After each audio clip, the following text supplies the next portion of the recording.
once again, no Pete's basement. Don't ask what Pete's doing down there. Don't ask. He runs his other business and stuff. They just say he is Italian. So, moving on. Watchmen. Fucking good movie. I mean, I could get into the book and talk about the book. It's the greatest graphic novel. If you don't know that by now, you're a dipshit. Really. Dipshit. Does the movie live up to the hype? Does that automatically make the movie the best superhero movie out there? Yes, the movie lives up to the hype. Is it the best superhero movie out there? No. It is one movie. It should be one movie. It should stay at one fucking movie. Dark Knight is the best comic movie out there, I feel. What Christian Bale did and that director, whose name escapes me, they created this beautiful character and they made it even better than the second one. And also Heath Ledger's work was great too. But this movie was just fucking fantastic. 2 hours and 43 minutes of, wow, they actually did it. Really, it was just that. And my ass hurt a bit, because I'm a big guy and that much sitting down on my ass is a lot of pressure. Very few things are changed in drastic ways. If you think the whole book is gonna be in the movie, then you're a fucking idiot. Because then that'd be like a 7-hour movie. And let's be real. Expect changes. Expect shit to be different. But Zack Snyder did a good job. He didn't fuck it up. You know, he's not a one puppet. The term escapes me. He did a good job, motherfuckers. Alright? You know, yeah, he could do fucking Spartans fighting each other. That's nice. He did a beautiful movie. There's drama in this. There's comedy. There's a sex scene. Hey. There's blue penis. Now, if you're a homophobe, you belong back in the 50s. So hopefully you won't mind a lot of blue penis in this movie. And there's gore. I mean, he earned that fucking R and then some. Go watch it, my friends. Watch it, like it, love it. Try to catch it in IMAX. Seriously, I tried to catch it in IMAX, but it was sold out. Because I'm black. But anyways. And also, there won't be any other comic movies out for a while. I think I was talking to Danny about this, and he said May, Wolverine, or some shit. That's quite a while. So that's my review, people. Get out there. Enjoy your shit. Enjoy this great movie. It's going to be fucking fantastic. This just might make my cheap ass get up and stop spending money in comic books and on an HGTV. I'm shocked I even said that. Yeah, it's that good. Till laters at the basement. So here we are, another episode of Pete's Basement, not in Pete's Basement. So as most of you know, this is probably going to go down as Watchmen weekend because Alan Moore's classic has finally made it to the big screen under the direction of Zack Snyder. And consequently, I'm sure that Ramon is doing a more than adequate job of reviewing it for you guys. I haven't seen it yet. What I'm bringing to the table this week is I just want to go over with you the source material and what it is exactly that makes Watchmen so great and what made it so unfilmable for so long. Something you got to understand about Watchmen is that it was made and written almost 25 years ago by Alan Moore, drawn by Dave Gibbons. And what it was a send-up of a bunch of the old Charleston comic characters. Night Owl was based off of Blue Beetle.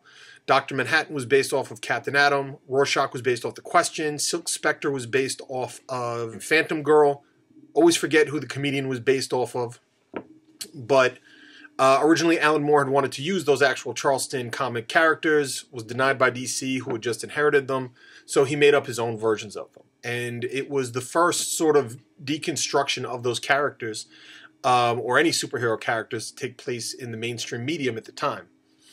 What made it so different and special was that this was DC. Basically, come out in 1985, DC was sort of in a rut. They were still doing a bunch of their Silver Age crap that no one cared about.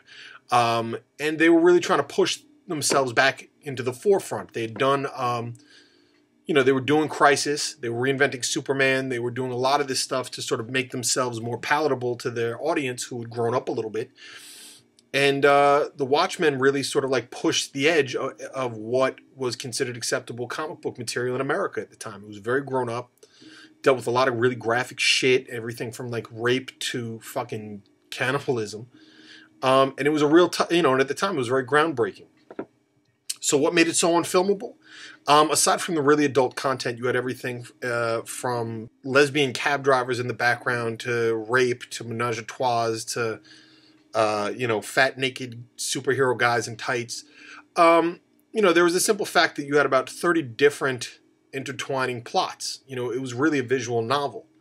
How it ends up being is that, you get to see a fully developed world that is not our own and that has a lot of tangential characters. Everybody from fucking Rorschach's fucking therapist to the local, paperboy gets their own storylines, And that's something that isn't really suitable for the short form, big screen stuff. Now, I haven't seen it yet. I plan to. I didn't want to, spoil it for any of you by making it seem that I did. But what makes Watchmen so timeless and what made it such a toughie was that ultimately it's a multi-level discussion about what makes a hero. How does fear affect us? And what happens when people step up and make these really terrible decisions that may or may not be for the public good, but affect us in such a way that you might say they're still being heroic. For those who haven't read it, they have put out a plethora of different editions.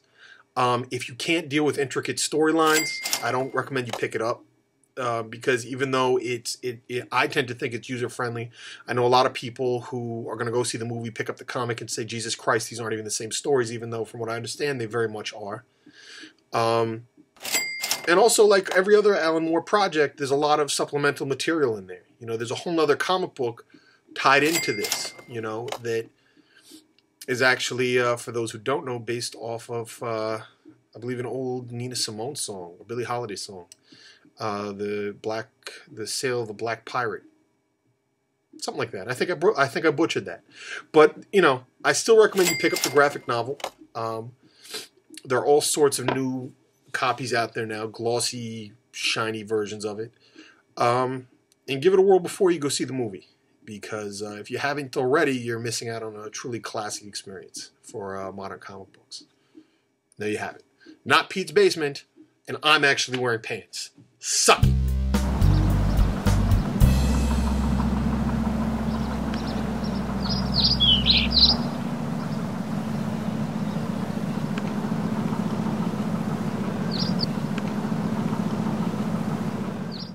But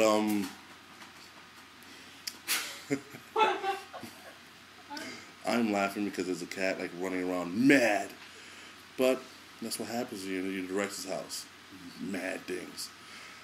But reinventing itself from its Silver Age comic book cocoon and bringing out that was a really shitty analogy. You know what? I'm just going to stop right there. And let me bring it back from my highbrow geekdom. Is that, you get to see a fully developed world that is not our own and that has a lot of Rorschach's fucking therapist, and that's something, spoil it for any of you by making it seem that I don't recommend you pick it up because, and also like every other tied into this, I still recommend you pick up the graphic novel. There are all sorts of new copies out there now, glossy.